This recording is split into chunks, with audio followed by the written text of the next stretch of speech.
they say all men are created equal. Shot! Master! I'll pull out the Glock! Full of suffering, succotash, son! It's one of your nuts hanging out of your shorts. Real glass! You have a father, but your father's dead. Hello everyone, welcome back to the Too Sweet podcast. I'm Lucy, I'm joined by Estelle as always, and we're back with a Dynamite review. And we're so sorry we didn't do it last week. Sometimes life just happens, doesn't it? And I'm sure you can all understand. But last week was Blood and Guts. This week was Dynamite / Collision combo. And if like in case you're listening and not watching, I did like a slash hand What the action, hell? and it was really cool. Yeah. And on Saturday, it's Saturday, isn't it? Full Gear. So it's all go at the moment. So you would think with that, Tell me about it. this episode would be full on, really, high action, high drama. And I'm going to be honest with you all, it wasn't that. But we're gonna. It was shit. It was funny because Estelle, you watched it before me, and I think I sent you a message when I put it on, like, oh, it's 3 hours. I didn't realize, like, I don't know, you probably already know this, but it's 3 hours, just in case you didn't know. And then Estelle quickly replied, being like, yeah, I know, I've watched it. It's 3 hours of my life I'll never get back. And I was like, fucking great. Cannot wait to watch this. So that's kind of where we're at with it. But I guess, should we talk about Blood and Guts before we get into this? How do you want to get into this? Yeah, I mean, first of all, just to address why they want a video that went up, I've started a new job and I'm kind of adjusting to that and the pressures of it because it's a job which involves crisis. And on that particular day, there was a crisis. So I'm just going to be candid and say, like, I'm trying to manage burnout and commitments and things. So there was the expectation for us to do it again the next day, but again, just burnout and just life is really intense at the minute, which I'm sure a lot of people can appreciate. Times are tough. We're on the build up to Christmas. Everything just feels really fucking busy at the minute, and sometimes you just need that time, and I just needed that time. I'm a bit gutted because Blood and Guts was a really great show, and this show's shit. So it's a shame that, if I choose between one of them to review, I would have preferred to review Blood and Guts because I feel very bad because we missed a week and we're coming back, and I'm just going to be an arsehole this week. I am just going to be a raging arsehole because, I enjoyed, I'd say, about 45 minutes. Maybe that's generous. A quarter of the show I enjoyed. There was 2 matches in particular that sticked out to me and I enjoyed. But there was just a lot of issues that I felt leading up to Wrestle Dream that I hope will be resolved by Wrestle Dream, and then they just haven't. So that's kind of where I'm at. But with regards to Blood and Guts, like I said, I really enjoyed it, and something that stood out for me was how good the women's one was, because I went in with quite low expectations. I didn't think that it deserved Blood and Guts, and I didn't really understand. I didn't think the dynamics were hot enough, but the dynamics were so fun, and I think because there was so many mini dynamics within it, it made it stand out from the men's, which just had like Conglomeration versus Death Riders all the way through it, whereas just the way they presented it, the wrestling itself, the feats that the women went to, how bloodied Sky Blue got, that nail spot that Stat did, and just the way it was produced with the entrance and who came out at what time, it was really, really well done. So, yeah, really enjoyed that. Totally agree. I couldn't agree more. I loved everything about the women's Blood and Guts.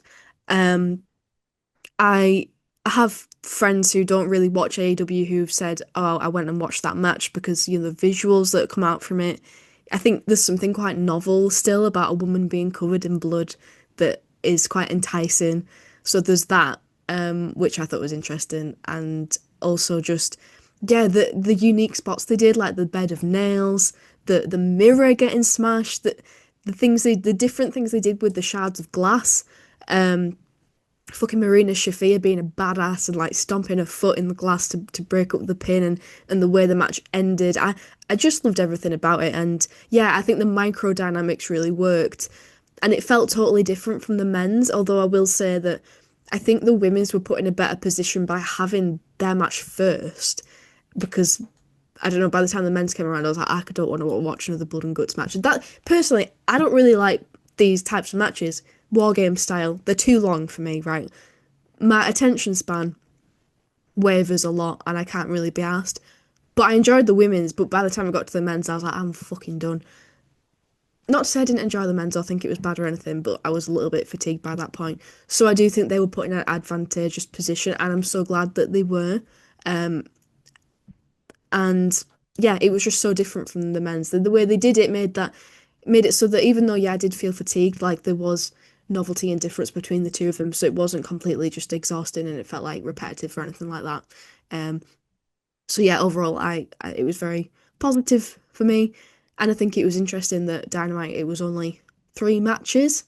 So like if we did do a review, it might have been quite quick because there's literally only 3 matches to talk about. So I think it was just really nice to have a different structure. Yeah, overall, I just love getting my violence fix from that. I have seen some people clutching their pearls and being like, "This is disgusting." But it's the same people who crawl out the woodwork every time AEW does a really bloody match. So pay no notice to those people. They literally do it for bait. So yeah, that's my whistle stop Yeah, tower and I feel reviews. like I feel like as well it's just a great thing to have for free in it. Like, wow, Oh my God, yeah, amazing to have such an event like that for free as part so of the true. yearly programming. And I think that's just natural. Like when you've got a special type of match, like with the Rumble and you get the Women's Rumble and the Men's Rumble, you're going to feel fatigued by the second type of match. Ideally, as I said last time, talking about men's and women's wrestling, things will be done on a meritocracy, similar to a music festival, be done by a meritocracy, and it will be done by who is the best. And because women as artists or women as wrestlers would be pushed up anyway, they'd already be on an even playing field. But because we're not on an even playing field, it means that we need to set out one of each. So ideally, you just have either two See, blood and guts or the best, whoever's division has the the best hottest feud, feud, you'd yeah. slap them in. Yeah. And hopefully, I think that's very long term, but hopefully over the next few decades, that will be the case because he'll just be better watching, I think. But as it stood, I thought they were both great, both distinct enough, both violent enough. I do know what you mean about. I think the things with the blood and guts match as well is like it doesn't properly start until everyone's sort of in. Yeah, exactly. Like you don't really get like the wrestling part until everyone's sort of in. It's less wrestling and more like I don't not acting, but more I don't know like showmanship or this Mm. person with this person, and there'll be like one spot and then just like Yeah, like tussling about a bit, and then someone mm, else comes out. Like there's not. waiting it Which out. for the women's, it worked really well because of how they placed the entrance. But then for the Death Riders conglomeration one, it was a bit more paint by numbers because you've seen this so many times that it's like watching paint dry. That's not to say the match was like watching paint dry because when it kicked off, it really fucking popped off. Darby Allin, as always, being the perfect crash dummy for this type of match. But yeah, it's just the nature of the beast, in it? Yeah, 100%. And I think with the situation that they had, it they made it work as best possible. And you're totally right about what you were saying about the dynamics between the women's and the men's division, and where we're at now. It's like equity almost that you want. You want one of each because that's where we're at to make it equal. But yeah, um, Mm. you just reminded me of I Darby mean, Allin great to getting. have an intergender one. Oh That's what my I God, want. fuck yes. This is Slap them all in together. this is what I was gonna say about this week. Like, can we get Tony Storm versus John Moxley, please? Like, if Tony Khan wasn't a pussy, that would be one of the best matches ever. They match each other's freak. She would destroy him. I'm sorry, she would absolutely kill him. That would be Um, so entertaining. it would be actually the best thing ever. What was I gonna say? Darby Allin getting set on fire. Oh my God, coolest visual ever. I mean, this is about me this year that's really changed. I used to be quite like, ooh, what's the word? Squeamish. Like, oh, I don't want to see people getting hurt. I don't know what's happened, but I've done a full 360. I flipping love fire, glass, barbed wire. Like, yeah, inject that shit. I really enjoyed watching Darby Allin getting thrown through a flaming table. What an Solid. amazing visual that was. So, shall we move on to reviewing this 3 hour Sure. That's what we're here Yes, for. I guess we should. Okay. So we opened up with two kids doing the 6-7 thing, which I was like was just a great tone setter for Oh the yeah, night exactly. of where we're gonna be at. I'm going to just put this out there. This is probably going to age me. I don't get it. I don't fucking get it. I feel like a boomer and I feel like an old person when I don't understand the memes, the kids' memes these days. I don't get it. You've got young siblings, you It was probably do something. get it, but I don't. It was something to do with like I can't remember the full law because it's like quite lengthy, but it was something to do with like a basketballer. Oh, I thought it was just like in a rap song or something. I think it's like a basketball, and then they made edits with the rap song, and then he did this, and then 6-7. Cool. Back in my day, it was 69 and it was pretty simple. It's obvious why that's funny. I'm Anyway. already boomer. Okay, right. So, well, at least they're hitting the young demographic, eh? Because we're Get them in kids in. Boston, Just, Boston. last week they were pushed away, like, don't let your kids watch this, for the love of God. This week it's like, come on, kids, everyone, 6-7. Yeah. Okay, so the opening match was Ricochet against Lashley, and this was part of the matches that was going to decide who's going to be, if I'm right, the first entrance in the Casino Gauntlet match. Yeah, for the national championship. Yeah.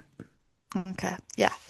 So, again, like this is just a transitional match to this tournament, but again, a very stale feud that I'm tired of seeing.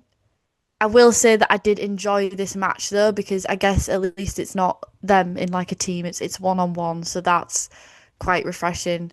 Uh, but yeah, it wasn't a great start because it's like we're putting the nachos in for the 20th time. Mm. It's like And, it's less like the nachos and more like those roller dogs that you see rolling like at the oh, cinema God. or like a Yeah. theme park, and you just don't know how long they've been there for. Yeah, 100%. And it's also like you're reheating it, but only for however long this match was, which was about 1 minute. So it's not fully reheated. You're probably going to get food poisoning from that thing. Yeah, this was essentially a squash. Ricochet was trying to get cheap heat at the start. I don't know if it was just my audio. Maybe I didn't have my volume turned up loud enough. It didn't sound like anybody in the crowd gave a shit. I don't really think anyone was really Oh no, booing him. I thought there was like he got mad heat. I wrote down, does Ricochet have the level of heat as MJF did Well, yeah, it could just be a hearing problem on back my back end. back in the day? Like him, like he's up there with like people who've had the most heat in AEW, Don Callis, MJF, Ricochet. Like he Yeah, I could mean, really work a crowd. I thought it worked really well.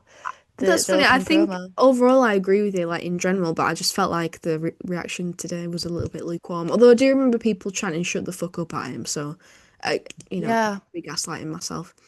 But yeah, then Lashley destroyed him mid-sentence. There was like a little bit where Ricochet sort of had the upper hand, but then Lashley quickly like overpowered him, speared him, and won. So to me, it just made Ricochet look like a joke, which I guess isn't such a big deal because yes, he's a heel, but I just like again, it's just this feud seems to did have a bit of momentum at the start, but you wouldn't believe that looking at it now. I feel like it's lost all credibility, to be honest. As much as the feud is stale and this pairing, when I saw him on screen, didn't light my world on fire, I did really enjoy this. He in his promo, he was doing like the Sport Town heat, which was a bit lame. And then he was like, AEW wouldn't have been a company without me, which made me laugh because obviously it came in so late.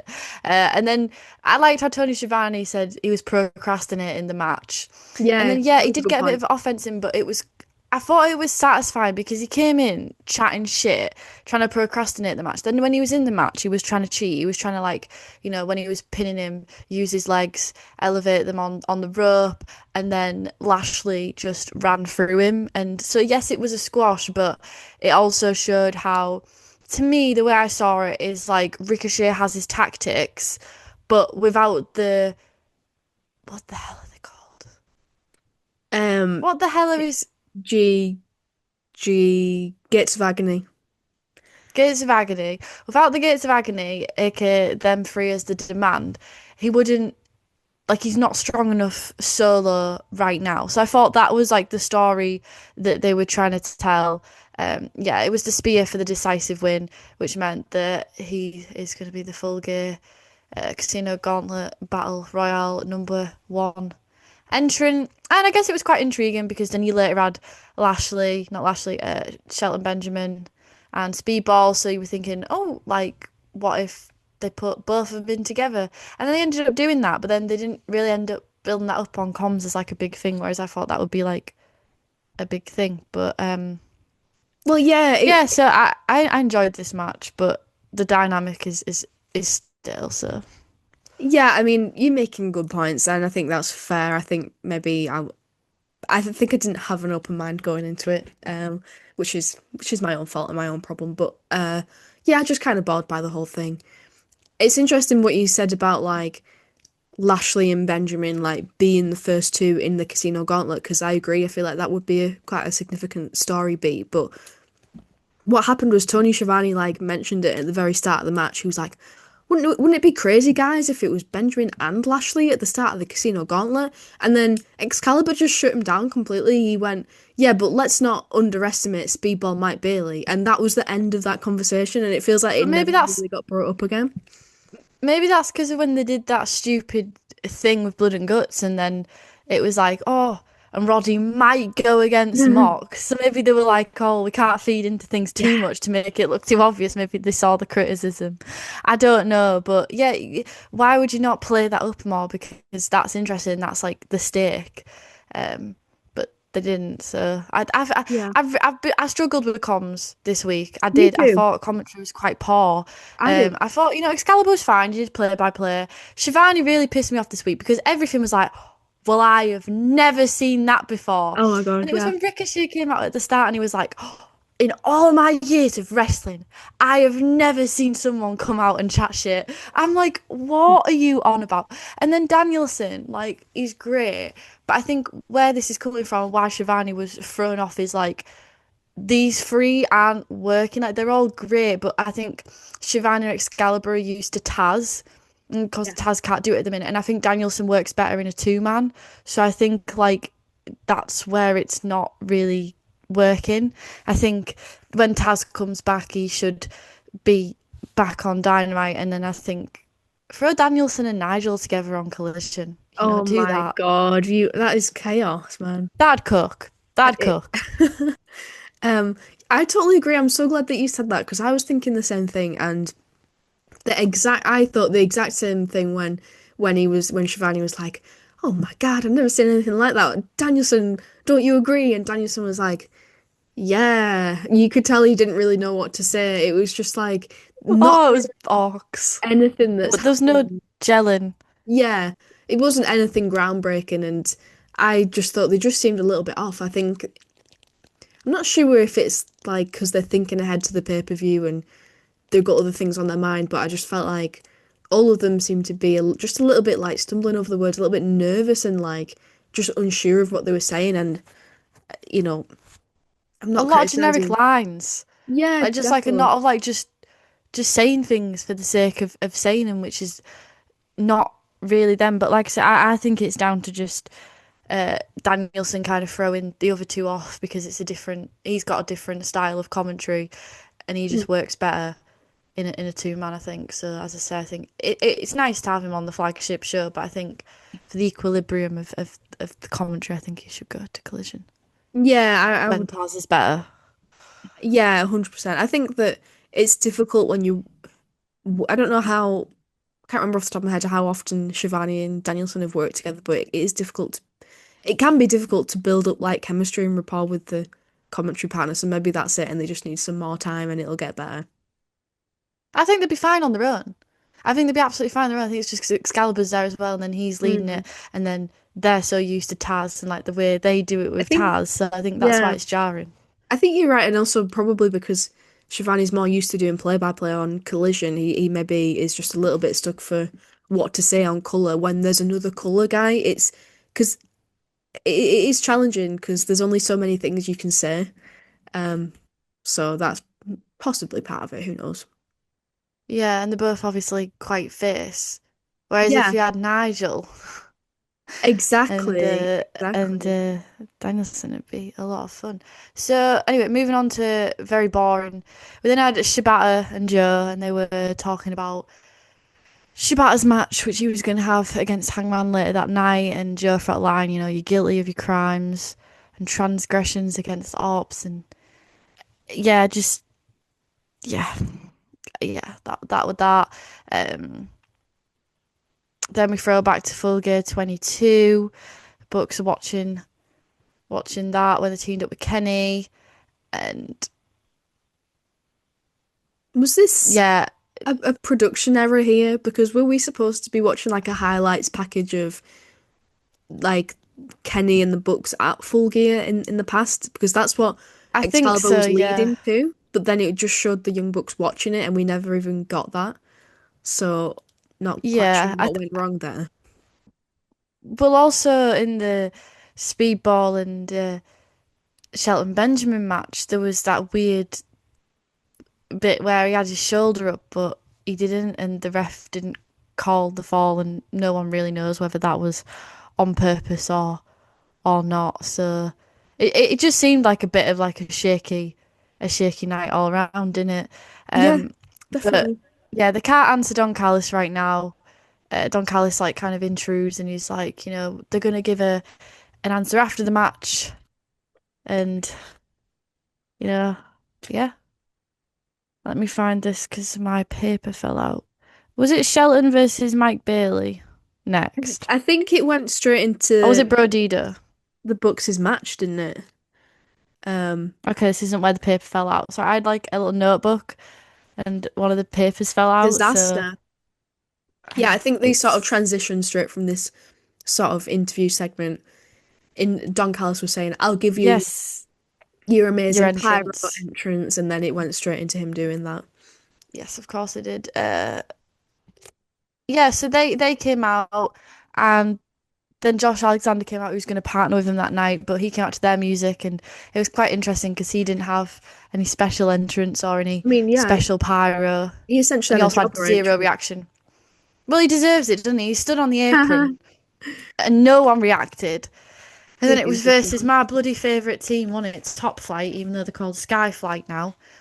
Um, Jesus Christ! Like, could they Marketing of look a any god. more generic?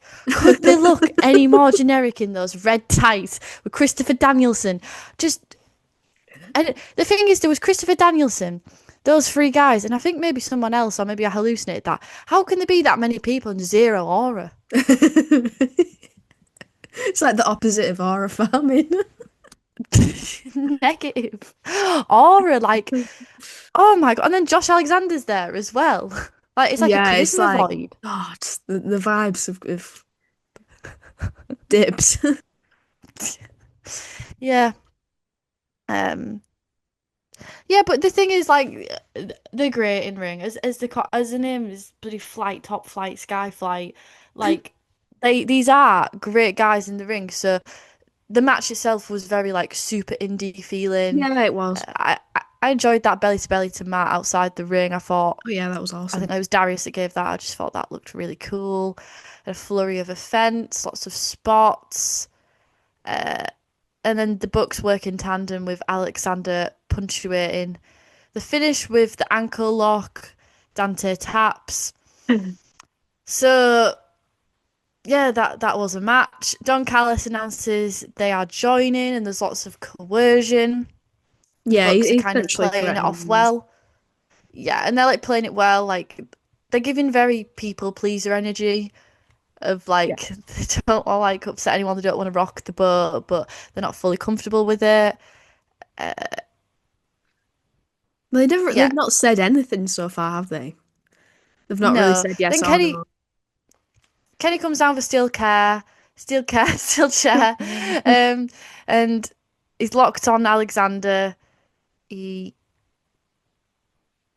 yeah, Alexander cinches the ankle lock on him, and Kenny's then in like a right predicament because he's stuck with Don Callis, his old nemesis, and the Bucks, which are well, we don't know where their alignment is. And then it was quite interesting. Don was like, "I want you to beat up Kenny. I want you to use the BTE trigger on him." And yet again, we didn't know whether they were going to help him or hurt him because Jurassic Express came out and it was quite comedic because he had a bloody snow shovel and a vacuum. And Yeah. Why does yeah, the dinosaur have a Hoover? Why? well, they just ran out, didn't they? And they just grabbed whatever weapon they could from I backstage. flipping love that. That's hilarious. More of that in wrestling. Why? Yeah, because why is there just like conveniently, oh, I don't know, some thumbtacks under the ring, a hammer, a chain, a baseball bat? There should be normal household objects. Sorry, that doesn't matter.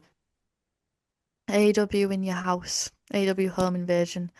Uh, but yeah, I'd say though this match go probably with full gear.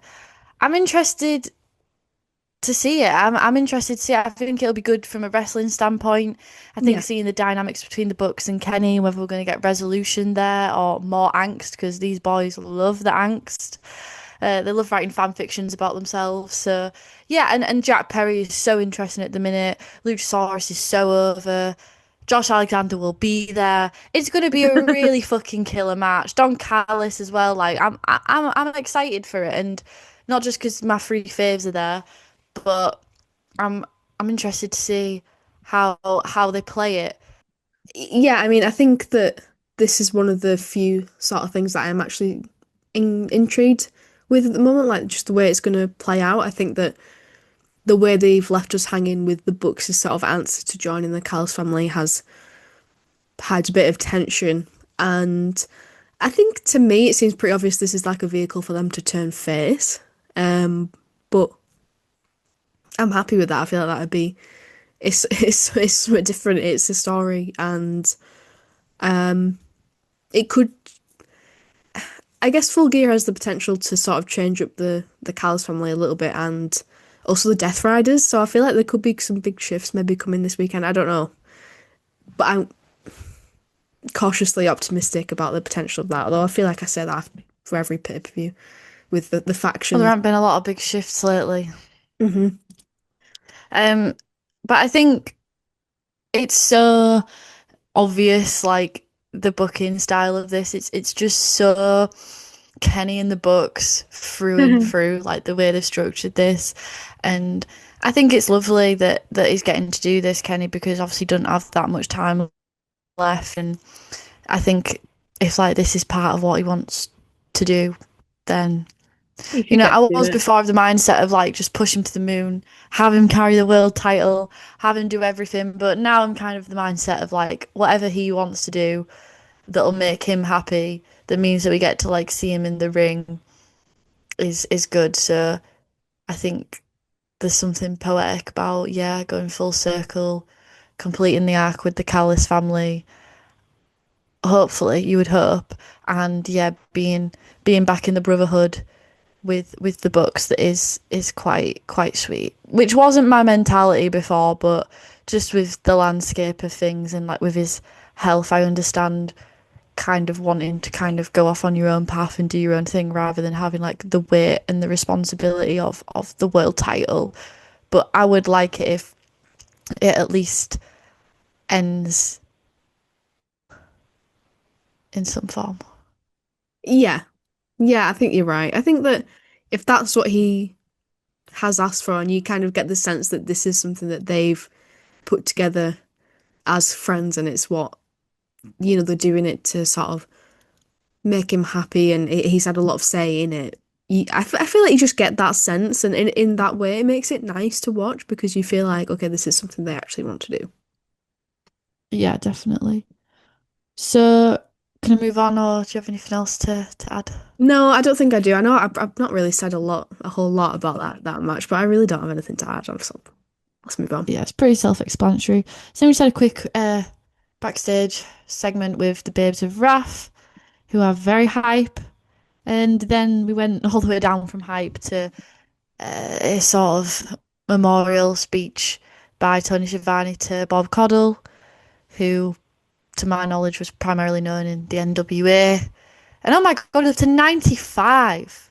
That is a Yeah. hell of an age. Yeah, absolutely. So yeah, as always, AEW is very good at doing respectful and tasteful tributes, and letting the people who were close to that person give him the flowers. So that was Yeah. very sweet. Is this the part where I need my missing bit of paper? Am I on This with was, yeah, Benjamin versus Shelton Speedball. versus Beatball? Yeah, okay.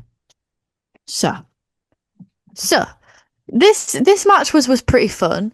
I think this was on my list of the matches that I really enjoyed, of the 45 minutes of the show that I enjoyed. Yeah. So yes, it was reheated nachos, but these two, again individually, put on a hell of a match, and it was quite technical. It was quite technical in a way that I wasn't expecting. It wasn't like, oh, I'm just going to run through this twink and destroy him.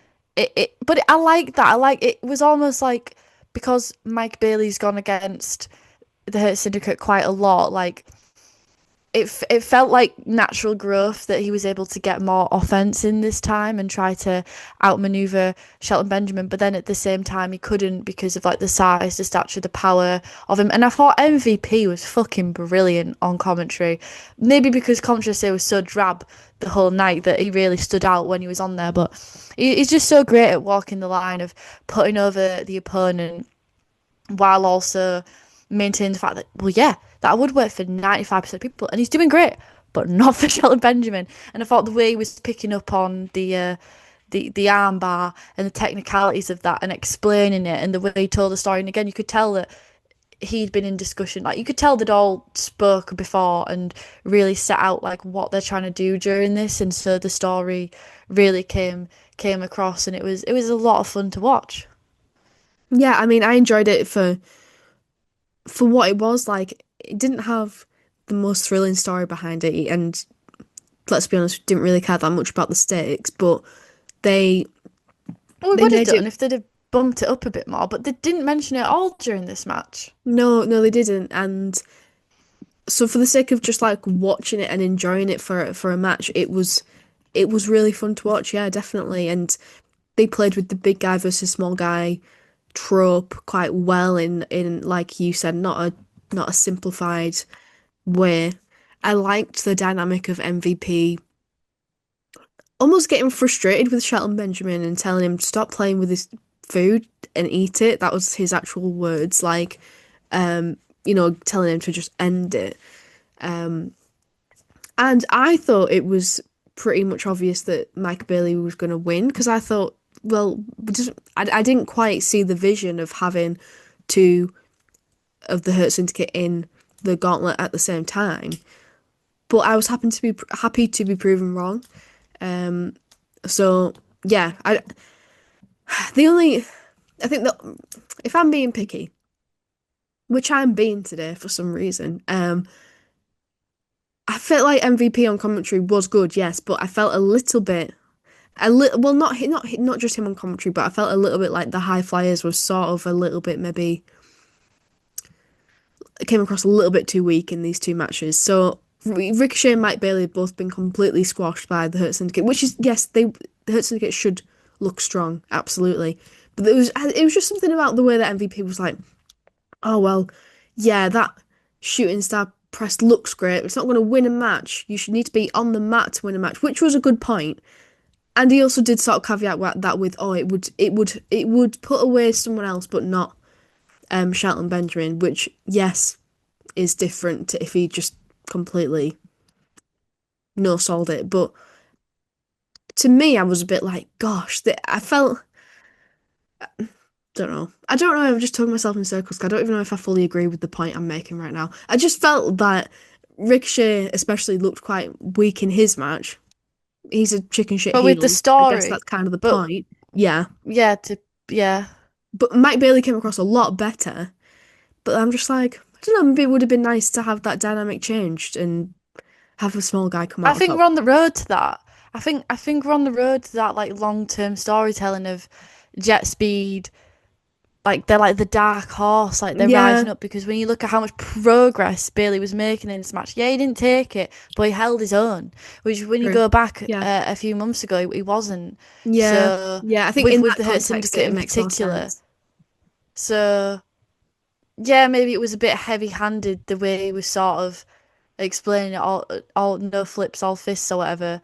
He was on the FTR juice, but I don't know, like for what it was, I really enjoyed it. I mean, it did run through him at the end. They had that weird close call that looked like a botch. Don't know if it I wasn't, but think, even if it wasn't, it was poor. And then Shelton took it with the German and the super kick. yeah, But I I think, mean, even at the start, right. Bailey shaking hands with Shelton Benjamin, it set like a different tone. It just set. Yeah, did they shake hands at the end too? I can't remember. I'm not sure. I feel like they maybe did, but yeah, I agree. It wasn't sort of like bitterness. It was, yeah, like a fighting contest. Um, I don't want to dwell on like what happened with the referee too much because, mistakes happen. It's just one of those things. But to me, what it looked like was Benjamin hit the super kick, which was meant to be the finish because of the way that MVP reacted on commentary. He was like, "That's it." Like it seemed like a bit of an overreaction for a kick. Um, I feel like the referee didn't realize that was it because Bailey did not kick out, but the referee was like, "Oh, his shoulder, it's not completely on the mat." Everyone was sort of a bit visually and audibly confused. MVP jumped on the apron, like, sort of was having a go at the ref. So he made the best out of a shit situation by making it sort of look like it was work by reacting to it. And then Benjamin, like you said, got some more offense in and then hit the kick again, and then that was the finish. So, yeah, it's a mistake. Mistakes happen all the time.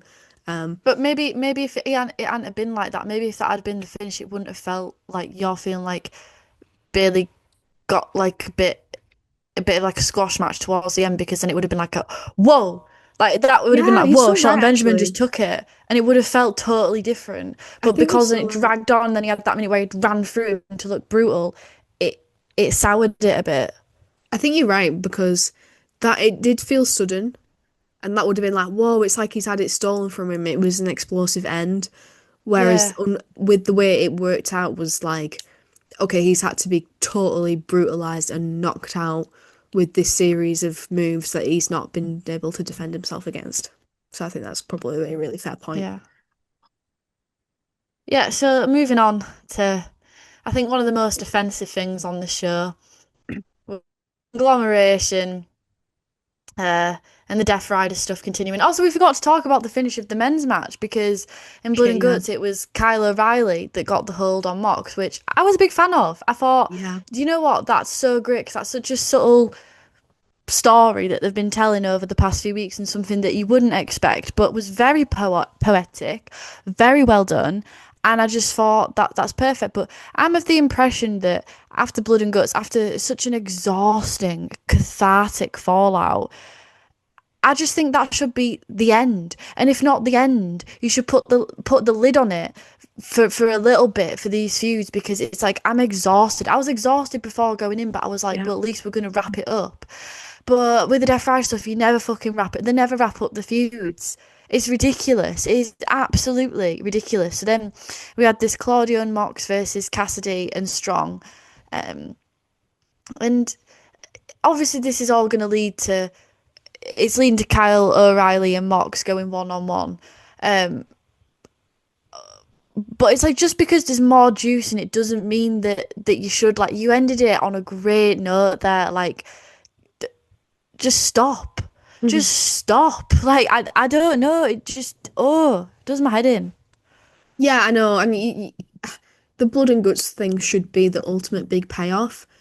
What what I'm thinking maybe is are they gonna go to this weekend, have um Kyle O'Reilly versus John Moxley. It's a no holds barred match. Is John gonna lose? And then that's when the Death Riders decide, okay, No. No, goodbye. he'll beat Kyle O'Reilly and it'll just be a bloody stalemate and it'll never end. Oh It'll no, never man. fucking end, Lucy. Oh my God. That's the reality. I do feel like I'm going insane, but I do truly believe Claudio is gonna kill off John Moxley. He is. Because at the end of this match, he was annoyed that Moxley stole the win from him. Moxley's like this mortal leader all of a sudden. Only you would think that. No, I'm not the only one. I've You're seen many delusional. You're people hate delusional. I love you, but you're Claudio. delusional. People And I'm hate saving you from Claudio. yourself by telling you that it's not happening. Man, Wheeler Yuta's never gonna leave. Claudio's not gonna get rid of Moxley. It's just gonna be this forever. And ever and ever until Tony Storm comes and destroys him. That could Let a happen. girl be delusional. Let me have my Claudio Castagnoli fantasies, okay? He is going to be the new leader of the Death Riders, and he's going to pull a fast one on Mox, and that's it. Trust, and I'm not the only one who thinks this, okay? I'm not delusional. I promise. Oh my gosh. Are you sure? Yeah, I'm sure. I'm not. I'll ask you again when we do our full gear review Yeah, we'll see. Now, listen, we will fucking see, won't we? We'll see who's laughing then. We will. I want you to be right. I want you to be right, but also I want to temper You're your giving me a expectations. reality check. I know, I appreciate it. That's what true friends do. I appreciate it. Uh, yeah, so it was the Bulldog choke on Cassidy. So we're well and truly back to square one. We're back to square one But because it's just like evened out again, isn't it? And it's just Blood and Guts should be the finish because it's like you can't get more violent than Blood and Guts. You can't like it's just ridiculous. It's just ridiculous. yeah, Sorry, you I said know. but. Please expand that thought. But what do you think about the fact that then Kyle came in to make the save because the Death Riders were Oh doing wow. a beat down, typical stuff, and then Moxley was tapping out. What do you think about that? I don't really care. Like I don't. I've already seen it. I've You seen it. showing a lot of I've had the weakness. impact of it. Yeah, but I've had the impact of it. Like I've seen it. It's I get happened, it. Like yeah. oh that hold. Oh wow, that hold can get him. Oh my God. Oh, it's going to be a real shocker when he pulls that one out on Yeah, Saturday, isn't it? Like, fuck me, we've done it. yeah. I feel like I'm in Groundhog Day. I feel like I'm going crazy. It's the same shit. It's just the ops, man. It's just the demand. It's just fucking conglomeration and the Death Riders. It's the same shit over and over and over again. And I then don't there's a know pay-per-view, and then we need. nothing changes. I don't know why we need to run back Kyle O'Reilly versus John Moxley. To be honest with you, I don't know why that's a pay-per-view draw because we've seen it. So yeah, I agree. And again, they're doing the same thing with Joe and Hangman by, oh, well, I know you've seen this again, but we're just going to make it violent. But it's Yeah, like, but I've seen it. Like, how many more violent bloody stipulations can you put into things to, yeah. there's going to come a point where, like, we're going to get tired of it. Like, yeah, we're all sickos. We all love blood and guts. We all love violence. But I feel like is kind of using it as like a creative liberty to make up for where they're at. And I think also there's an element of these moments go viral. So it's like I want to kind of do as many of them as possible. But I think there's a real risk of doing too much, like doing too many belts. Like he's doing too much and not enough at the same time. And I don't know how the Mm. fuck that's possible. Yeah, you're right. No, because he's spreading himself too thin.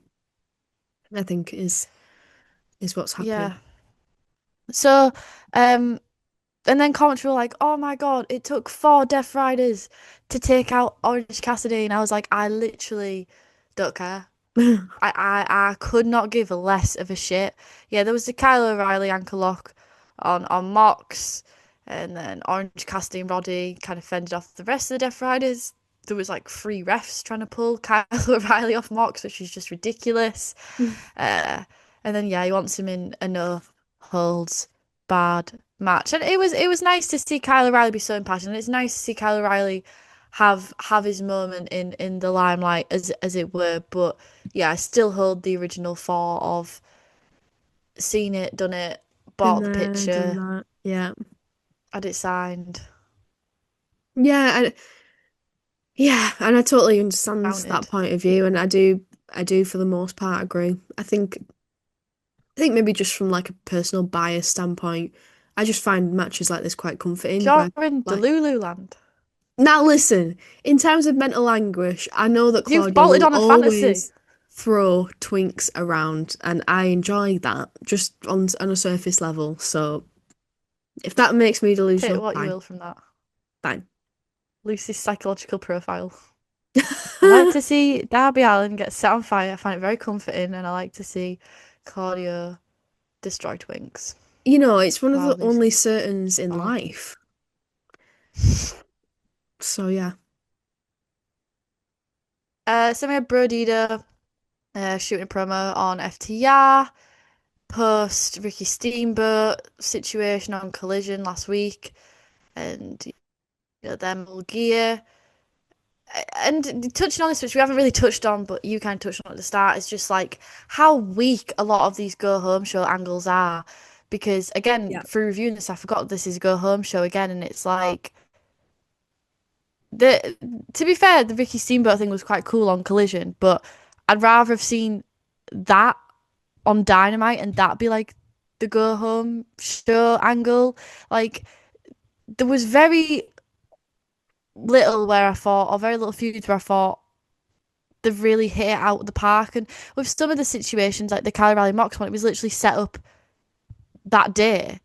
Yeah, right. So it's just the build is just atrocious. And the build is normally poor, but the build for this one is particularly atrocious. And for a go home show where you've got the liberty of 3 hours, I cannot understand why you would choose, because there were so many bitty talking segments and bitty promos, and Yeah. it's like you could have just been like, right, I'm going to dedicate this amount of time to this amount of time to this, and have something more substantial. But it never felt substantial. And I don't know about you, but I also felt like all the matches were really short too. And like Yeah, nothing how really. can it be so bitty? Yeah, it How felt can it like be so, nothing. like I say, so little, but so much?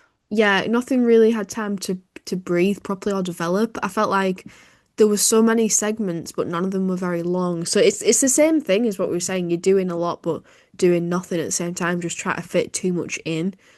Which, yes, it's the go home show. You want to fit things in, but I feel like it should be quality over quantity, really. Yeah, yeah. So, but then you've also got to think he must be being stretched thin because he's probably forward booking for the Continental Classic as well Yeah, which was and officially World's announced this End, week, isn't it? and there's just so much going on.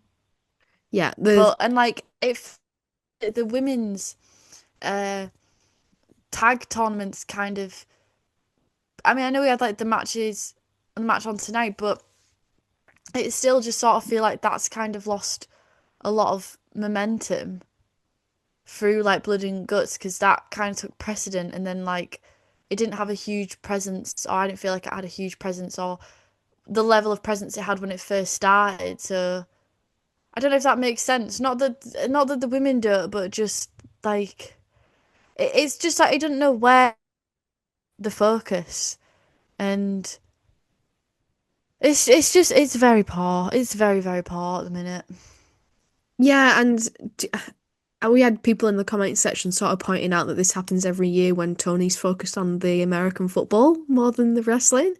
Right. What do you think about this pattern? Like, because we don't know anything about American football really.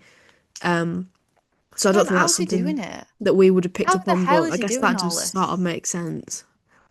Yeah, it does make sense, but it's like how is he able to keep on top of all this stuff? I have no idea. I mean, I was thinking today, like, if I want doing this podcast, I'm going to be honest, I probably would have a bit of a break from AEW, just in combination with how the show is, but also in combination with my life circumstances right now. Hmm. Like, I've been a wrestling fan since I was born. I came out the womb watching wrestling, so there's been several periods in my life where I've missed a year or missed several months of programming because you just burn out on shit. You just burn out on shit and life gets in the way. And I'm kind of in that mindset right now. I'm not going to, because I have this podcast and this commitment, and I think going to see it live in December will probably rejuvenate it for me. And then World's End, I imagine, because that's usually quite a pivotal pay-per-view, and then going to the new year, and there's returns probably on the horizon, JY, MJF. So I imagine Yeah. like my interest will be rejuvenated and this is just like a temporary thing. But as for right now, like I'm finding it very difficult to watch. Very difficult and very frustrating to watch. And it's not because the wrestling is bad, because the wrestling's always good. It's not because the people on it are bad, but it's just how bad the booking is. That's really unfortunate and sad because we are like we try to think positively and we do always try to put a positive spin on things, always got an open mind and look into the future. So yeah, I think it's quite telling that you are quite so like openly saying like, if I wasn't doing the podcast, probably wouldn't be watching at the moment. So Well, I think it's yeah. because as well, like, just there doesn't like yeah, I always have hope for the future, but right now, even though I know in the future there will be, but I think it's just a case of like I feel like every special event or every pay-per-view, I feel like I'm getting burnt because why would I be invested in something that it has stakes when I just know we're going to run it back Yeah. again and again and again? So it just feels like what is it when I've got so much on my plate right now? Do I really care about Samoa Joe versus Hangman and Page? Like I just don't. And then you feel like a bad fan because like people will be like, "Oh my God, how could you not care about like this feud? Like these are two great wrestlers." And I'm like, I get that, I see that, but like I just have very limited capacity right now, and unless something is really catching my attention, like I can't deal with it. Well, yeah, it's like you can't force yourself to like something. And if you're not enjoying it, Yeah, that's true. that's totally fine and there's no point beating around the bush or trying to be falsely negative about something. I mean, falsely positive about something. Um, I think I think Full Gear will be really telling, and maybe not even Full Gear itself, That's but the true. following Dynamite. Are we going to move on, or are we going to run the same things back? Because That is the if question we've been asking ourselves. if we're running the same things back next week on Dynamite, I'm going to be really, really disappointed because for the most part, I've already been disappointed, but I can sort of maybe excuse it a little bit. But Full Gear should be a big blow off. It's one of That's what we said about Wrestle Dream. yeah, but I feel like Full Gear surely is a bigger pay-per-view. Right? Does it have bigger stakes? It didn't feel like it did this week, to be fair. I'm not gonna lie, I feel like this week the build-up was it was crap, yes, we've established that, but I just hope that we get something just something fresh by next week, because if not, it is gonna feel like a low point.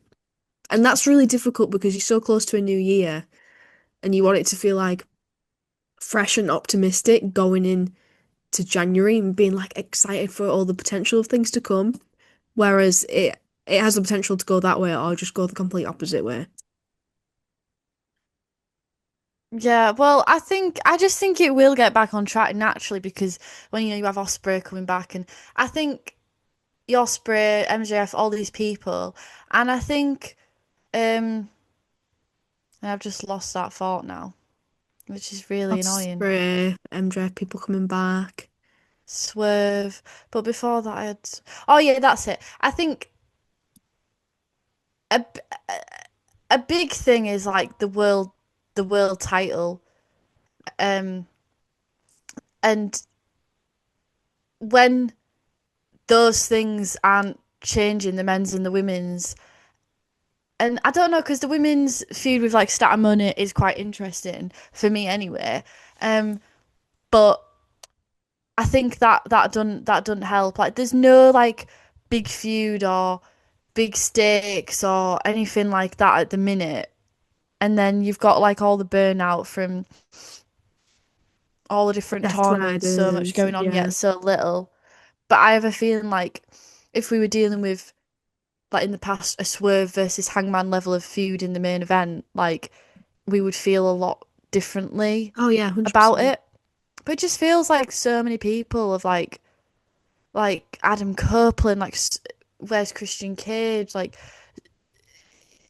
But then again, I'm pissed off because first of all, there should be a great opportunity for you have very few players on the board. Let's move people about. Let's be crazy. Let's be chaotic. Let's just be Yeah. chaotic as fuck and have some fun. But it feels like, yeah, probably it's a combination with the football thing of, oh, well, actually, this does me a favour because I can just like keep spinning these plates. I don't have to think too deeply about things. Um, but yeah, it's hard. It Maybe is Tony hard. Khan is impacted by Mercury being in retrograde as well. Maybe everything will be better when December starts. Do you think that's got anything I to mean, do with it? I'm just looking at the Full Gear card right now, and just really nothing on this is tickling my palate, to be honest. Apart from Kenny Omega wrestling. Uh, what about Mark and Kyle? no, I'm sorry, because that's another repeat. Yeah, but as a stake. Yeah, true. True, I guess. But I've seen people, online like, oh, don't doubt the AEW card. They always pull through. And it's like, yes, the pay-per-view will probably be good, okay? But that doesn't mean that it's immune from criticism regarding storylines and the matches on paper being exciting. That's a big part of a pay-per-view. And to me, personally, these matches aren't really that exciting.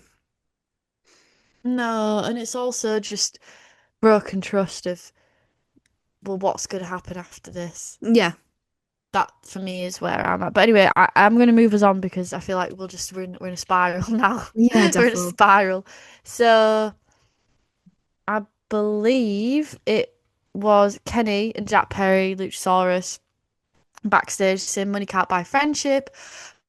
The Bucks have proven him wrong, and his personal vendetta Mm. against Josh Alexander. So again, like all the nuance in that situation. Then we had Tony and Mina, the Timeless Love Bombs versus Alex Windsor and Riho, who well this was a really fun match, like in the aspect of like love seeing four women together, love that having the tag division means that we get more matches like this, and a really fun matchup. I loved seeing Windsor and Tony and how they sort of played off together. Mina and Rio worked well. I thought Windsor and Rio had zero chemistry together though, so like that was a bit of a strange matchup. But yeah, I liked it. I thought the start, yeah, it ended with the Storm Zero on Alex Windsor, and yeah, it was pleasant. And also like Tony and Mina had a new entrance and they came out and did like a little campy dance, which Oh, was fun. yeah, I love But yeah, it that. was great to see Riho too. Always great to see her. It was just it was just a match. It was just a match. But here's the thing though, like okay, this is fun, but also like I don't know. Well, I think I that don't it know. was pretty much you knew that Tony and Mina were obviously going to win. I mean, they were wearing matching gear, right? And they did this dance routine, Yeah, then yeah, yeah. like this new music, etc. They've got a name. They're just a perfect team, and you love them together. And it's obvious they're going to win. So Mm. I'm along for the ride, and it was a fun match to watch. It was entertaining, it was funny at parts. They were athletic, four fantastic wrestlers in their own right, working pretty well together as a unit. I liked Tony and Alex Windsor coming together. It felt like watching a British independent match, to be honest, like that, bringing that style forward.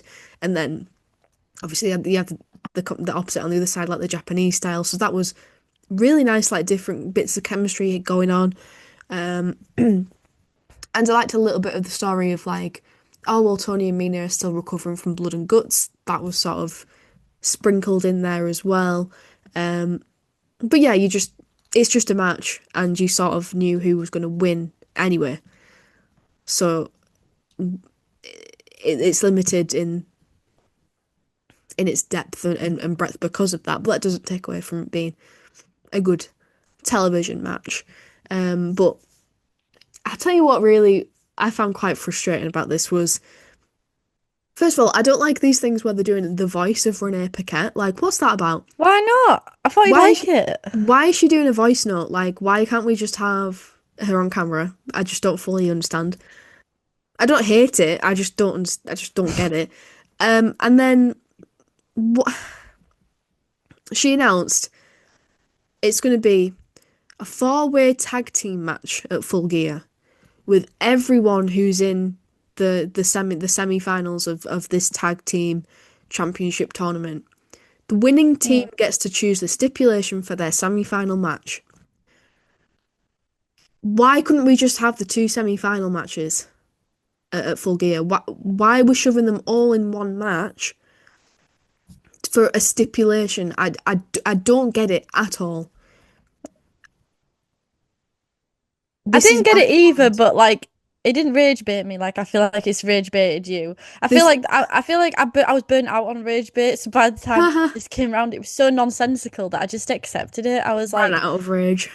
sure, Well, to me, sure, why this not? feels like that this should have been tonight. This feels like a Dynamite match. It'll be a You're so great. right. That's so fun. Like, oh yeah, get everyone together, and I quite like the idea of you get to pick a stipulation. It can be any stipulation at all. Changes the dynamic of the tournament a little bit. Fun times. Okay, I guess that would be fun chaos for tonight, as in this current show that we're reviewing.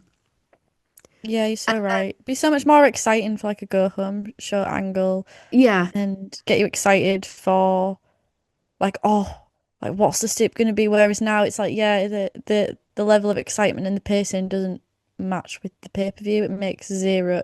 You're right, it makes zero sense. Now I'm deep in it. So now, it's like we don't. Sisters of Sin versus Babes of Wrath. That's one of the semi-finals. And then spoiler Yeah. alert for later in the show, it's Timeless Love Bombs versus Megan Bayne and Marina Shafir, right? That these two, why couldn't that they have been matches on Full Gear? I don't know. I don't understand that personally. Is it just to do with the way it's lined up and the way they've done the tournament? Maybe I just don't understand it. And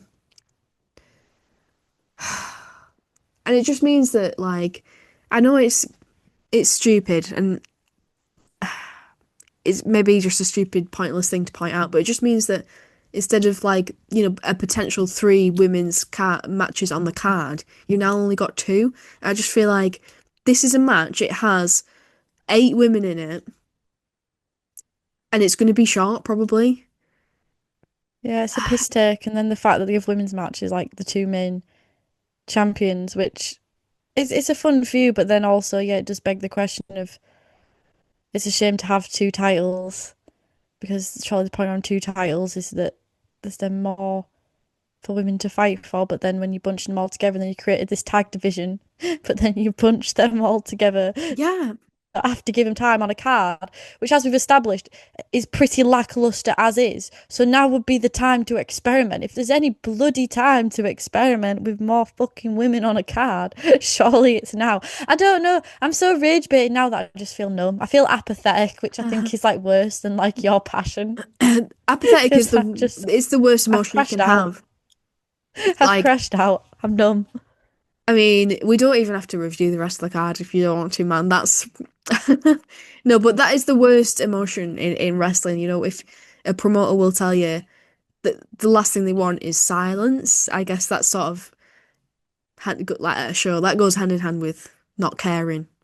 That being really angry at a heel or something. At least you're invested, or even just being angry at the product. At least you're feeling something. But the moment you don't care, that's when you stop tuning in. That's when you stop buying a ticket. That's the ultimate low point. Yeah, I'm not at that point, and like also like I will come round. I will Yeah, come back round. Don't worry. yeah, But we will. yeah, as for right now. Anyway, so then we had Alicia backstage asking about the stakes of Briscoe and Fletcher. Briscoe was like, failure's not an answer for me. The Callis family attacking with Okada, and then there's a bit of tension between Okada and Kyle Fletcher, him sort of implementing himself, which is interesting, but it's not really like again it feels awkward because it's not really like go home show vibe. Like go home show vibe should be like a big pull apart. I know we hear it on the pull apart, a big pull apart brawl from Briscoe and Fletcher, or a promo battle, or something tense, but what we got instead was like sweeping that to the side to a little wrinkle of Okada and Fletcher, which just doesn't make sense to position as the focal point on a go home show card. The focal point should be the stakes of the fucking match. They should have had a contract sign. They should have had a really intense contract sign or something like that. I Yeah, don't yeah. understand. Like with you, with the women's thing, it's like I don't understand these decisions and why they're bloody being made because they make zero fucking sense. So we had a backstage like pre-recorded video of Pac saying he has an apology for Darby. He didn't break his neck. He set him on fire. Nobody heard from him.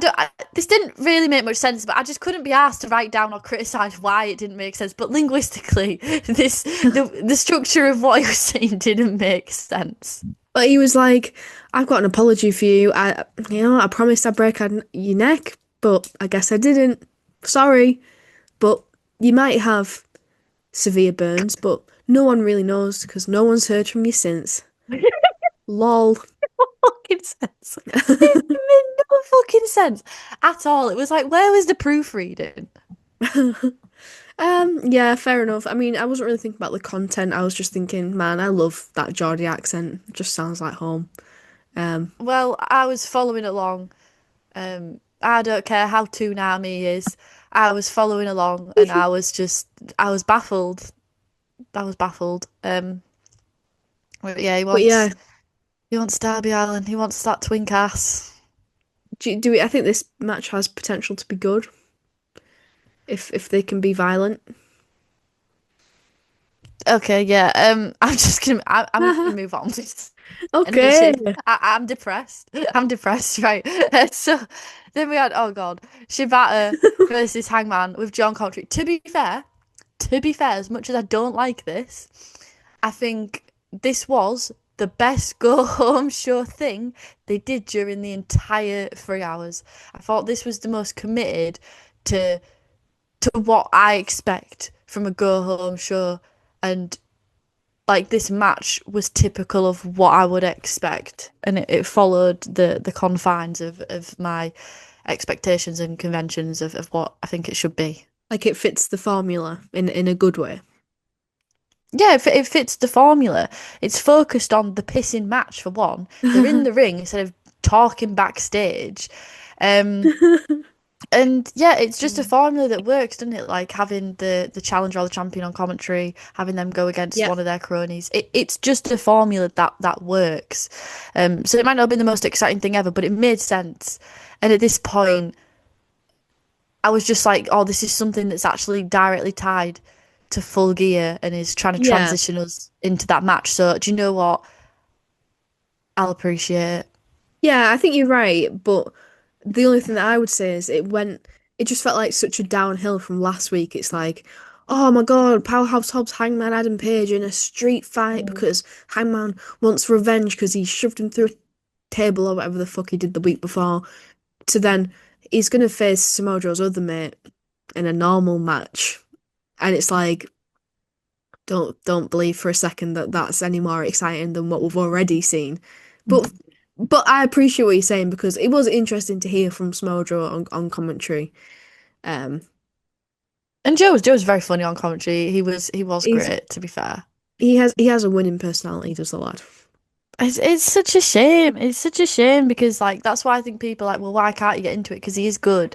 And I'm like, yeah, he is good, but it ain't working for anyway. I'm not going back around that spiral. I'm not. We're just gonna go from A to B now. Um, yeah, it was a very close match as well. Very little time apart. Very dense. And the finish was fun after retrieving his boot. He landed in the buckshot. Absolute Giga Chad ending. And then Hangman did a promo based on Joe having no one, and it's just them in a cage, which again, it's just concise and Oh, it just yeah, shows the yeah. storyline. And at that point, I was like, give me those colour by numbers, picture, show me what I'm about to watch. Yes, please. Yeah, 100%. I think it's quite a lineal, easy to follow story whereby he's taking down his mates. So, oh, and they're trapped in a cage, so they can't get involved. It's a pure one-on-one, which unlike like Death Riders matches, I actually do believe it with this one that it is actually going to be one-on-one. Ha, Um, ha, maybe I'm ha, thinking of Lulu again. But My main takeaway from this was Hangman kicking Shibata in the dick, saying he's just sent Shibata to the dick surgeon, and then the fans chanting dick surgeon. I just Oh shoot, cracked I me laughed up. out loud when Shibata and Joe was building up as like, oh, this is the most precise Yes. kick you'll ever see. And then he fainted out the kick and then kicked him in the dick. And it just made me laugh out loud at how absurd it was. Yeah, me It popped too. me. Me too. Okay, so then we had FTR and Stokely on Brodito. They don't have a legacy. FTR do. No games tonight, but on Saturday they closed the book of the feel good story. Um, moving on again. Then we have sorry, I have to for my sanity. I've just got to get through this. Ty J versus why did I put Banehead? Bane and Megan Bane and Shafir. Banehead. That should be their tag team name. Oh my God, what an amazing brand. Also, I believe this was when the Collision Hour started. Yes, it sort of happened in between the segments. So Hangman like finished the match, Dynamite ended, then he started his promo, and that's when Collision started. Yeah, yeah, yeah. Um, which I liked because it started. Well, Dynamite ended with the men's go home angle, and then Collision ended with the women's, which Yeah, I did like that. I liked how they did that. yeah. Uh, so yeah, Banehead and Shafir. Um, and Danielson pointed out, this is a great way to see how they team together, which I thought was true. Uh, Not gonna lie, I wasn't that invested in this match just because obviously Taija just kind of no, like they're bottom of. Have you ever seen our roster rankings? They're like in the I don't even know, just The shit tier, not I high think. up. They're in the yeah. Thank you for articulating that. They're in the shit tier, and then Megan Bain Sorry, and but it's true. Shafir. It has potential, but you can tell there's so much going on at the minute that they're not really investing in that. And I feel like I can tell that this isn't going to go anywhere. Like they're going to lose and then Yeah, they're going to pull them apart. It just feels really obvious to me. So I'm not like I'm going to get invested in this. yeah, and Yeah, it was a mother's milk cinched in for the win. I'm a So bit Bain and Shafir going forward. I'm a bit put out by this because I want to be. I really wanted to be interested in Marina Shafir finally being in the ring and finally wrestling, but I just wasn't. You know what I mean? Like it didn't live up to any expectation. I don't really have any sort of interesting observations about what she was really like in the ring. Do you know what I mean? Because I feel like Blood and Guts was perfect for her, and then suddenly we're in this like tag division that I don't really think she gives a shit about, like Yeah. kayfabe wise. So, but I don't know. I don't know. I really want to get behind Marina Shafir and find it interesting as a character, and I think to an extent she is, but I just feel like there's more that could be done here, and it's just not delivering. Uh, yeah, story of the show so far, definitely. And then we had Mina Shirakawa and Tony. Mox will piss himself with blood when he sees what she's gonna do to Shafir and Bane. Yes, book it, Tony. Book Tony Storm versus Moxley. Let her cut the head of the dragon off. I mean, that would be perfect, wouldn't it? Tony Storm rescues us all from John Moxley. Surely that's like the season finale of 2025. Then we had well, they're gonna have 200K tailgate brawl, Juice, and I believe it was Austin, not Colton. Don't know, can't tell them apart. You know what? I can, but like it's just like who's who. But I swear that's Austin. Anyway, I'm gonna commit to it being Austin. Juice was very funny in this, um, but it's also just funny because it's like, yeah, you're the shit people. So I don't think the shit, but you're the shit people. So you're gonna wrestle for 200K, Ah, yeah, not you're not worth loads it. of money. You're not worth it. Um, and then, do you know what though? after all the shit of this show and Lucy's yawning, Sorry, which I was was actually where I was coughing. at, I was coughing actually. but this absolutely brought me back to life. I thought this match was fucking brilliant. Mascara Dorada, you are my Lord and Saviour. I will praise you forever. Oh my God. Why was this man the only person who was like giving it 11 out of 10? Like, he was absolutely popping his pussy. I want to see him in every match ever. Mascara Dorada give him every title. Belt him up, brother, because he really brought me back to life. And who would have thought I would think that with all the venom and the hatred and the apathy I had for the Lucha division in AEW a year ago. But you know what? Character They're the best development. of us. This character development, and Mascara Dorada is the fucking goat. And he really brought it, and he really brought me back to life. So thank you, Mascara Dorada, because I was really depressed. But you gave me hope, so thank you. He gave everything. But what about Okada? Does he not get any credit for this, or it's all just on Dorada? No, like he did, but Mascara Dorada was really no, and fuck it, fuck Okada. Mascara Dorada carried this. Mascara Dorada carried this whole 3 hour show. Like I want a memorial built to him. I want him on my four wrestler Mount Rushmore. I'm gonna come in December in a full Mascara Dorada cosplay. Like that's how impassioned he made me Jesus feel. Christ. He really, he really resurrected me Fuck, like a phoenix from the ashes. fuck Christ the Redeemer, knock it down, build a statue of Mascara Dorada. That's what Sal thinks. That might offend some people. Yeah. I'm not being serious. Just Yeah, I thought it need was to clear so that up. fucking good. Um, the Rainmaker though for the win, and then they're going after the Sky Team CMLL trios at Full Gear at the Tailgate Brawl, and it's going to be an all-star team of Okada, Hechicero, and Takeshita.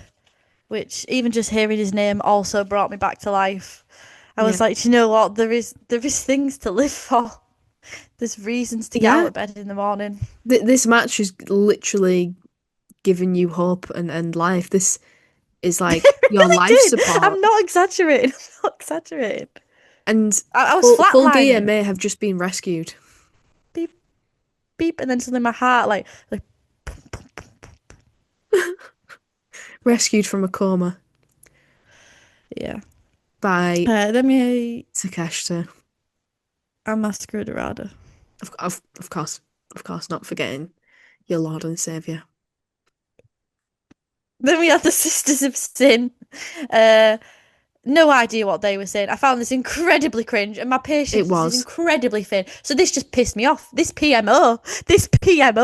I was like, "What are you doing?" It was like they were saying one word each, and then they both went us, but they said it offbeat. And Yeah, then they did. Tekla came in, and I thought, "God, you are a sexy woman. You are a hot woman. Like, oh, she's up there now for me. Like, Stat is up there. Like, Stat is like my dream woman. She's really up there. Stat Daddy. But Tekla, oh, Tekla's risen up for me. Um, wow." Yeah, Wow, I think I needed edits of Tekla. Just the way she just came in, grabbed them both, was like, we're gonna do some crazy shit. I was like, oh, after Masquerade Divide, I was feeling very stimulated. And this also was getting my heart rate up. I think that what Julia Hart and Sky Blue were trying to do was on paper cool, but they lacked a charisma. Unfortunately, the way they delivered it was so deadpan, and it's not cool when you just deliver it like this. It's just boring. A bit more character would have gone a long way. And then Tekla came in and delivered all the charisma. So Yeah, yeah, that was basically. that really. Basically. And then we finished with the Ring of Honor TV Women's Champion Red Velvet against Mercedes Moné. Stat on commentary. It was a fine match. I was in two minds about it because I was like, this is someone who isn't really that relevant, and this title isn't really that relevant. But it's nice to see people like that have the chance and get elevated. And she was good in the ring. She was good against Mercedes Moné, and the match was fine. And at the end of the day, it ended on a solid with Mercedes putting the statement maker on start and her tapping out and walking away. I thought like, so I'm in two minds about it, but overall, I thought it was an effective finish. And again, I think I just had low expectations, and I was just happy for like something linear but again, like, is it the hottest? Like, for the end of a go home show, it should be like the hottest angle ever of like, holy shit, I have to buy this pay-per-view. I'm on Amazon right now, baby. Like, there's no way I can miss this. And it didn't really have that, but because my expectations was so low, and I was still in a haze from Masquerade and Tekla, that I was a little bit merciful towards it. Yeah, I think it's unfortunate because it was Red Velvet returning from injury, wasn't it? So it was like, oh, we need to have it an undisputed Ring of Honor women's TV champion. So then they decide. I think it's just interesting they decided to do this match on the go home show. I don't know why this match couldn't have waited and they'd done an angle just purely about Mercedes and Chris, just to really like just allow the focus on one or the other. Because I feel like the Red Velvet match deserved more of a focus than it being distracted by Chris being on commentary. And I just thought, as much as I like Chris Statlander, do you not think she sounded a little bit pathetic on commentary? Like, I'm just being honest, like, she sounded so deadpan.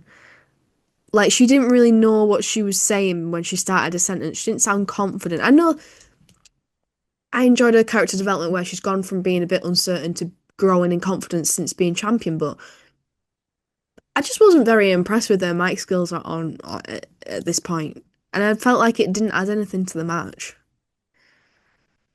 I'm not gonna lie, I was pretty tuned out at this point. Fair enough, fair enough.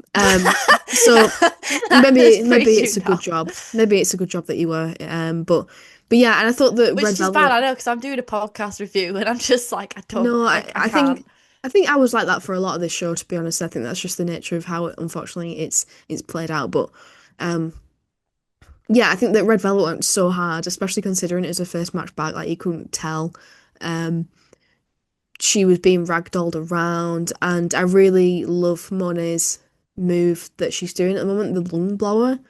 It's so cool. Mm. It's such a cooler move than the is it the money maker or the statement maker or what the backstabber that she does essentially. Yeah, Um, moneymaker. so she did that at first and then she sort of kicked out and then she did it again from the second rope and that was the end and it was looked really nasty. So I liked Yeah. that. I liked the match isolated on its own. I thought the match was really good and I thought they had great chemistry. And then the angle afterwards, it just wasn't the hottest angle. It was a cool visual, I guess. But then Chris was tapping out, so then I don't know how much of a credible how strong does she look going into the pay-per-view? I'm not really sure, and I don't. I want to be excited about this match, but I'm not I think it's really. run out of steam a bit, like, which is a shame because it should feel like the highest stakes thing ever, but just again, the nature of having too much going on, Yeah, not knowing where to shine the light, etc., etc. It's not had, like many of the feuds going into Full Gear, it's not had the level of care to the build that it should have had done. But anyway, let's just move on, just wrap it up. Let's rate the show. Uh, I'm good because I just want this show out my life. I'm gonna rate it a 4 out of 10. I think that's fair enough. I think that was fair enough. The last time we did a Dynamite review, we gave it a 5 out of 10, which was 2 weeks ago. Fucking hell. We I didn't mean, do and Blood and it's a shame Guts. because Blood and Guts would have been quite high, Yeah, Blood and but Guts yeah. possibly like an 8 or a 9 maybe, but yeah, I do think that this week was worse than 2 weeks ago, so I do think that 4 is valid. Well, also like there's just different expectations for a go home show, I think. Oh, And I know that 100%. they're not good at the build, but they can normally at least hit a good angle. And Yeah, the fact that exactly. that wasn't hit for the majority of the matches is piss poor in my opinion. It is, and it just doesn't feel like there's any sort of sense of urgency or importance around the pay-per-view, to be honest with you. I don't get any sense that they really care about it. No. So anyway, we're going to do our predictions now. Hell yeah, we are. So, Big Boom AJ and QT Oh Marshall my versus God. Rocky Romero and Trent Beretta. What a fucking draw. And you know what? Asuka Dorada might be your Lord and Saviour. Big Boom AJ is my Lord and Saviour. That's fair. What a draw. Um, Big Boom for the win. Big Boom AJ for the win. Max Caster and Anthony Bowens. Fuck me. What a load of pointlessness that whole farce was with them two. Yeah. Versus Juice Robinson and Austin Gunn. Versus Big Bill and Brian Keefe. Oh, you deserve so much better, Juice Robinson, Austin Gunn, and Big Bill and Brian Keefe. So much better. Versus the Outrunners in the $200,000 money match. I believe Juice Robinson and Austin Gunn will win it. I'd like to see Big Bill and Brian Keefe win it because they are also my Lord and Saviors. But I also think Juice and Austin deserve better, and I'm kind of vying for, as I've been vying for many months, a Jay White return. So putting them in a solid Oh yeah. place going forward kind of builds towards that prerogative. I don't really care about this match. I'm not really putting any thought into my answer, but just looking at this now, I feel like maybe just for the shits and giggles, they'll give it to Max Caster and Anthony Bowens. Fuck you, Lucy Simons. Fuck you. Totally valid reaction. Pac versus Darby Allin. I think Pac will win because we're just in a spiral, and that'll just keep us plateaued with zero momentum. I think that Darby Allin's gonna win. No, I think Pac's gonna win, and I think we're just gonna keep doing the same old shit. Doing the same dance. Fair enough. Fair enough. Then we got the $1 million money match: Young Bucks and Josh Alexander versus Jurassic Express and Kenny Omega. I really don't know, you know. I think for the sake of the story, I could see Young Bucks and Josh Alexander winning it because then that ties them further to the Callis family and further to like Yeah. their conflict. Yeah. But I think there's going to be some real emotional moments with Kenny and the Bucks and moments of conflict. And I also think we will see some Jack Perry shenanigans during this as well. Yeah. Yeah, I think that the Bucks are gonna win, because I think that they'll win and there'll maybe be some like teamwork with Josh Alexander or something, and then Don Callis will be like, "Oh, welcome to the family," and they'll be like, they'll take the money and then they'll take Kenny and then they'll win all around, essentially. And Yeah, I Callis could will see be them pulling the furious. trigger on that as well if they wanted to. Um, but I also wouldn't be surprised if they just win and there's no progression. I've got such low expectations right now. Yeah, man. Um, No joke. Not Kyle joking. Fletcher versus Matt Briscoe in a no DQ. If Briscoe loses, he has to join the Callis family. Um, I don't know. I think it's a toss up, but I think Kyle Fletcher's got to win, surely. I think that Mike Briscoe might win. I feel like it might be maybe just a moment for him to get a championship that he might not. I don't want to be defeatist or like what's the word? Not defeatist. That's not the right word, but like preemptive about his career. But it could be like one of the last chances he has to have a championship. Like I don't see him going on to be in the main event picture, for example. So with that context, Yeah, I just feel like he might win a championship and it might be a nice but moment then for I him. just think Kyle Fletcher is such like a secure TNT champion and the Yeah, work he's done for the belt. which I do And then agree also I with. think the storyline purposes of Briscoe being in the Callis family and what that's something interesting at least. And then Yeah, also it's not yeah, I get that he might not have a super long career and he might not be in the main event, but there's no reason to say that given how the storyline plays out with him and Kyle and the Callis family that he couldn't go for the TNT title again yeah, that's true. and win it to sort of break out of the Callis Yeah, I agree with family. that actually. Yeah, But but I do think it could go either way.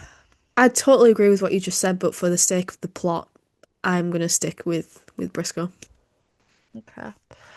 Then we've got the Casino Gauntlet, and so far we've only got Lashley, Shelton Benjamin, Ricochet, Mike Bailey, Kevin Knight, and more TBA.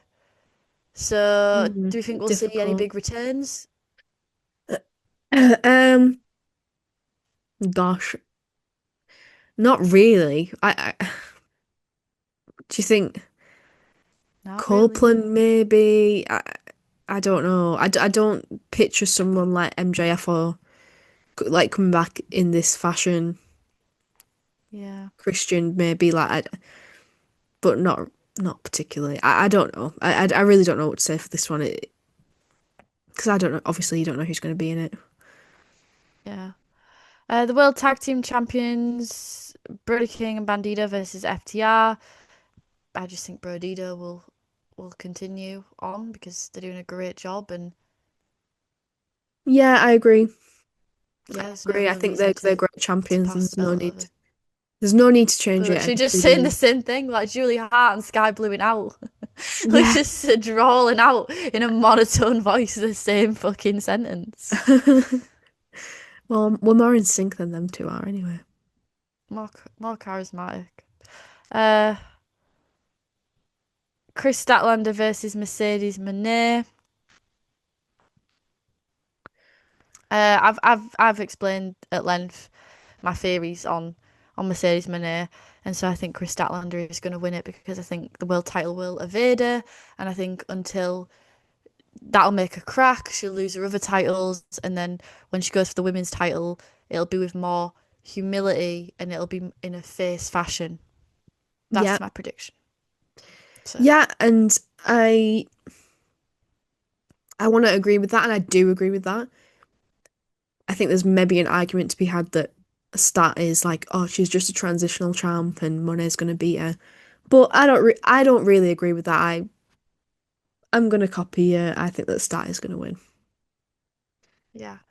And then Hangman Adam Page versus Samoa Joe in a steel cage match. Well, I think Hangman Adam Page is gonna win it. TBH. Well, I don't believe for a second that Samoa Joe is going to win the world championship, and if he does, I'll be incredibly disappointed. So there you go.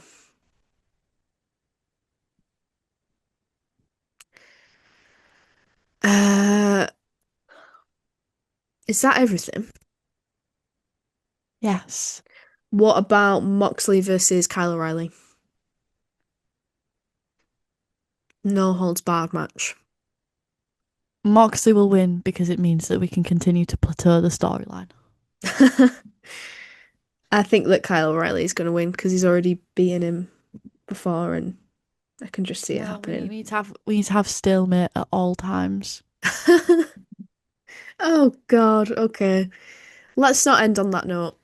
Who's Oh excited for Full Gear? no, Yay, wait, can't I'm going to wait. make you It's gonna be excited so because there good. is another match that you forgot about, and this is the best note to end on. What Oh, about Mystico, Masquerade. Dorada, and I'm sorry, I don't know how to pronounce his name. Neon. It's got a little apostrophe over the O. Sorry, I don't know. Versus the Don Callis family, Okada, Takeshita, and Hechicero Oh, oh. for the CMLL World I Trios think Championships. I think our lads in the Don Callis family should win it. Belt them up, brother. Oh yeah, You don't think that something. your hero Masqueradorado's going to win?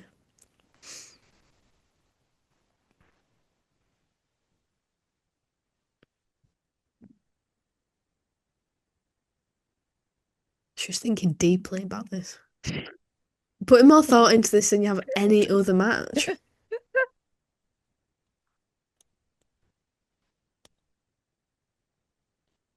No, I No, don't. fair, valid. Well, I don't. I don't care about the stakes. I'm just happy to be there. it's unfortunately going to be on There's the no pre-show. losers in that. There's no losers. Whoever wins, we're winning. Yeah, agreed. Well, you might I'm have to winning tune just into being the able to be pre-show on to see that Earth one. at the exact pre-show looking more fucking lit than the main card. Holy shit. I know, right? Yeah, be tuning in to see Big Boom AJ and stars such as Big Bill, Brian Keith, Bang Bang Gang, Takeshita, Dorada, Hechicero, Okada. It's stacked, bro. Yeah, It's fucking it's gonna bang. Okada. I mean, Oh my why? God. I'm sorry. I know we are gonna wrap this up, I promise. But is there a political reason why we couldn't have just Okada versus Takeshita, or were we just? Is that storyline just not reached this point yet? Is that why? I feel like that would have been a big draw for Full Gear. Well, Full Gear isn't important, is it? World's End is where it's going to be at, I think. Yeah, World's End, so um, no one gives a shit about this pay-per-view. And I know it might seem harsh, but not even the wrestlers give a shit. No one gives a flying fuck about Full Gear. it's So unfortunate, isn't it? But that's where we're at. I that's the feel truth. like it has at least it has the potential to just totally blow everyone's expectations out the water. Well, there's no fucking expectations to be had, so I should think so. Yeah, you're right. You're right. Well, if you think differently, or if you completely agree with us, let us know in the comments section on YouTube, or tweet me, or please do follow my new Instagram account. DM. It's at Lucy Sim. What is it? I can't even remember what it fucking is. Lucy Sim Pro Wrestling on Lucy Instagram. Sim. I've recently 'Cause she's a started, so I am sim. going to plug that. Please go and follow, and let me know what you thought about this week's episode of Dynamite. Are you down on it like we are, or are you fucking loving it? Are you absolutely loving these reheated nachos? I would love to know. But if you haven't already and you watch it on YouTube, and even if you're not watching on YouTube, please go along and subscribe because we're so close to 1,000. It would be so good to close out the year on 1,000 subs. It would mean the world to us. That'd be And sick. leave a like, leave a 5-star rating, and a follow on Spotify too. All these things that helps us reach more people and grow the podcast. It's so Like a appreciated. disease. Like a Yeah, we want to virus. infect everyone. That's our goal for 2026. Just infect absolutely everyone. So With the brain rot. yeah, hopefully you've enjoyed listening to us. I know it's been I feel like it's been particularly unhinged and a bit ranty this week, but I feel like it's probably maybe been entertaining to listen to because, you know, sometimes you just need to let it out. And yeah, whether you liked it or not, please like it. We don't want none of it. Just like it anyway. So yeah. Thanks for listening. And yeah, we'll see you on this weekend for a Full Gear review. So see you then. I must bid you adieu, goodbye, and good night, bang! I wish you died in the womb!